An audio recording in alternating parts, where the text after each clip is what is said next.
Welcome back to Morning Break. This weekend, you and the family can check out some action, adventure-packed, incredibly inspiring films because the Mountainfilm on Tour Savannah is back, showcasing the new films for the 2023 year. And here to tell you more about this is the board president, Tuba Benson-Jaja, joining me today to set the stage for what we can expect this weekend. We're just discussing one of the feature films that's a part of this year's festival. You've got the feature, you've got some shorts. For folks who aren't familiar with this, you come in once a year to kind of set the stage for this, but just a brief overview of what the Mountainfilm is. Yeah, absolutely. Thanks for having us on. So Mountainfilm on Tour Savannah, it's a film tour documentary series that goes on tour. It's out at Telluride, Colorado. So we've been showing here in Savannah for about 13 years, and it's everything from action films, social wellness films, inspiring films, and really it's just kind of built around celebrating the indomitable spirit that I think every human has, and just trying to help encourage, motivate, and challenge people to just kind of be better people, right? And then also to care about people, but then also, you're going to see people who are climbing mountains, who are, slacklining across like a ravine, kayaking, as well as, stories of people who are overcoming some type of hardship or, those type of things. So really inspirational, a lot of fun.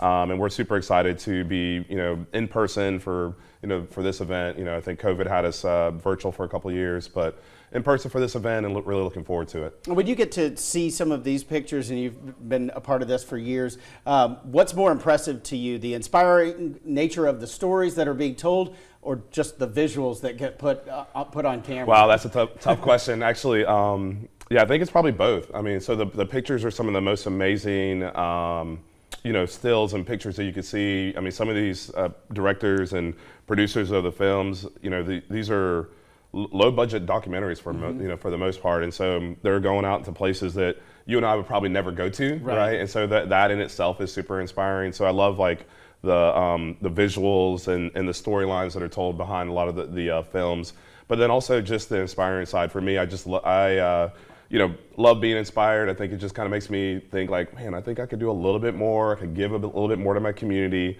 And I think you have a balance in the audience. Some people just love the adrenaline films and the outdoor films, and then other people are like, just give me the stuff that's going to make me cry and inspire me. So definitely a great mix, and I think there's definitely films for every different type of person that wants to come. You mentioned the filmmakers are kind of taking us into worlds that maybe we don't venture into or won't venture into.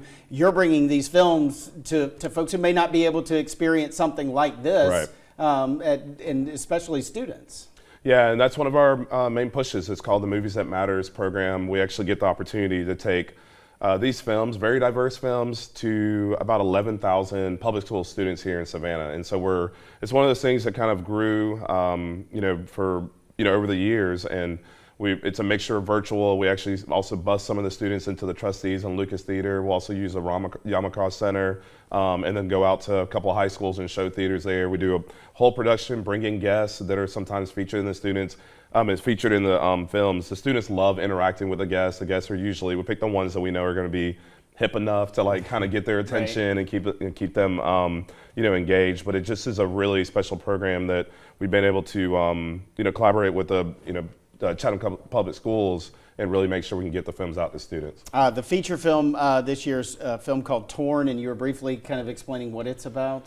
Torn was such a powerful film. I got I always joke around, I don't usually try to watch all the films myself before because I want to kind of go through the roller coaster also, sitting at the festival. But Torn was one that I was able to see, and it's just a powerful film of where the director actually is featuring a story about his father who passed away in an avalanche. He was one of the top skiers, climbers of his day, and he passed away in an avalanche. So it just kind of takes us through the journey of what happened, but also takes us through the director's journey of how it was being a young son growing up in that shadow and just all the things that he went through. It's a powerful film, so I'm hoping that anyone who's thinking about coming out, Friday or Saturday night, maybe come Friday night because it's a very powerful film. Saturday night's gonna be awesome as well, but It's just we're actually going to have the director here as a guest. Oh, wow. So we'll get to do a lot of Q&A, a lot of interaction, kind of just see a little bit more behind the scenes than what you might see if you just went and watched it on your own. And real quickly, it's Friday and Saturday. Run the schedule for us. Yeah, so Friday and Saturday, Friday and Saturday night at 7 p.m. We also have matinee. That is a family-friendly matinee, so we encourage people to bring out their families. We do a lot of interactive things during that time as well, and then Saturday night we'll wrap it up with the Saturday night short films. All right, tickets ranging from $15 to $20 there, and you got that information. We'll have that on our website as well. Tuba, thanks so much for being here today. Look forward to checking this out, and nice to be in person. It's nice to be. It's great to be in person. Gathering in the theater. Absolutely. Again. Thanks so much. All right, coming up, we are celebrating Martin Luther King Jr. Day today, and after the break, we'll give you a look back at this weekend's celebrations. Stay with us.